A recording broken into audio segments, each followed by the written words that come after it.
Hey guys, Sergeant here, and today we are taking a look at the Transformers Prime Robots in Disguise Deluxe Class Kup. Picked this guy up from Tesco a few weeks ago, so if you're in the UK, I recommend you check out Tesco because the new wave of the Prime RID figures are starting to show up. So I was able to just go in and pick this guy up off regular retail, so that was pretty cool. Anyway, here is Kup. Here's a brand new model for the Transformers Prime line, and I gotta say, I really do like this guy. In fact, he's probably one of the best deluxes that have been released so far. That's just my opinion, but I really do like this guy. He's got a really nice looking vehicle mode. It's really nice and solid. Now, obviously, this design is based off Ironhide, the concept art that was released for Ironhide.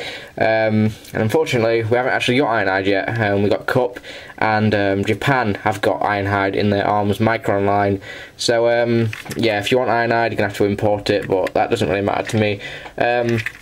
But yeah, Kup is very nice and just come with the very Ironhide sort of weapons, very movie Ironhide-ish, but I still like them, they are pretty cool, and they can actually combine to make one giant gun, so that's pretty cool.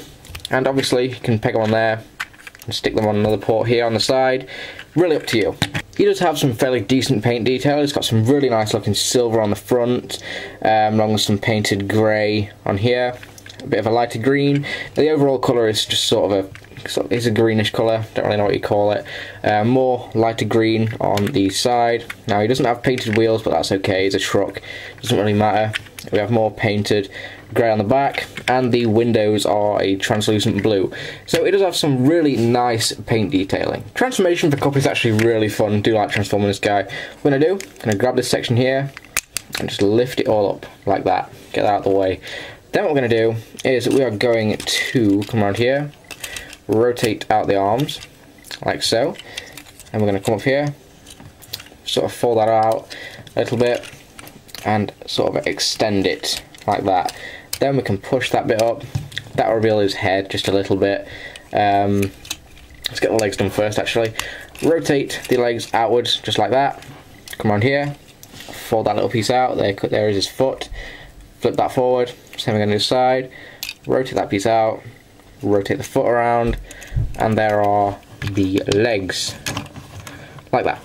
Then what we're going to do is we're going to fiddle around with these arms for a sec, sort of rotate them. In fact, no we're not, get them out of the way, take these pieces here and slide them outwards like that, and that will free up a little bit of space. Then what we can do is we can rotate these wheels back and then lift them up, and that gives us a lot more space. Then what we're going to do, fold that arm in like that, rotate it around, and there is an arm. Going to do the exact same thing on the other side, rotate that piece around, flip that piece around, and rotate the arm around like that. And then we are almost done. Oh, crap.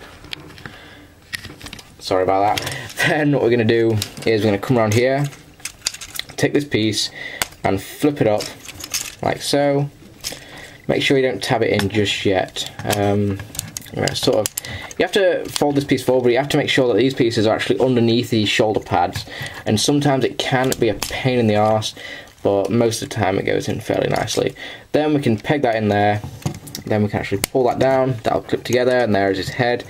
Then as for this piece, now the instructions just say to sort of push it back, and that's as far as it'll go back. But what I've found is there is a way to get it to sit, decently, without having to actually pull it off and flip it around. What I do is I fold it all down as far as it can go, and you push up a little bit, and it does stay down. I mean, that's as far as it'll go, but it doesn't look too bad in robot mode, and you can't actually see it. If you leave it like it was, you can actually see it over his head. But I found that if you just push it down and push it up, then it looks perfectly fine.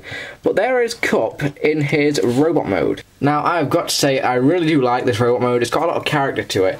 Now if you look at the head, now he does really look sort of like a war veteran. His actual name on the box is Sergeant Kup, so you'd think he was a bit of a sort of a hardened veteran or whatever. That's the impression I get from him anyway. Now if you actually get really close, the head gets weirder the more you look at it, but there we go. My focus isn't working very well today, but you can sort of see. But yeah, I really like the design of this guy. Now for articulation, his head is on a bit of a ball joint, but it's hindered a lot by this stuff up here. So it can only rotate left and right. He's got a ball joint up here, ball jointed elbows, no wrist articulation, no waist articulation either. We've got a ball joint up here, a thigh joint, thigh swivel, sorry, bend at the knee, and the feet are actually on ball joints. You can take the cannons and shove them on his arm just there to give him sort of a movie sort of Ironhide look, which I really like. This is what I tend to, you know, have him displayed as. But you can actually put them in his hands like that, or like I showed you earlier, you can combine the two to make a giant gun if you want. Sort of detail in robot mode. I've already showed you the head, but might as well just quickly show it you again. He does have an Autobot symbol on the chest there, so that's really cool. More painted green detail. In fact, this is actually one of the better painted Transformers Prime toys. He does look pretty cool. But yeah, he's got a lot of nice moulded detail in the arms. We have more of the green on here. On the legs, not really much detail, but I really like the look of them. They can look cool to me, but whatever.